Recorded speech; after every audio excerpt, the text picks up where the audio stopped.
So today we are going to learn how to install add-on on Blender. So for that we have to go to edit, then preference. So here the add-ons you can see.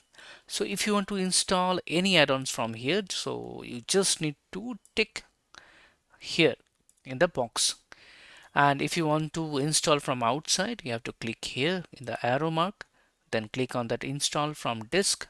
From here you have to go to your path where the add-on is located. Then you have to click on the zip file for the add-on installation. Then you have to click on that install from disk. Yeah, so once you're done the installation, then you can go here. So here I install this one, Q Remeshify. So what you have to do, you have to tick on here if it's not ticked. So if you want to install add-on in the previous version, like here I'm using 2.8 2.7, so here what you have to do, you have to go to edit, then preference.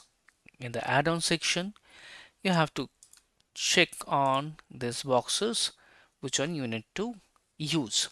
And if you want to use any add-on from the outside, you have to click here in that install it button, then you have to give the path. So the same process, you have to click here, then install. Hope you like it. If you have any doubt, anything, you just comment in the comment box. See you in the next video.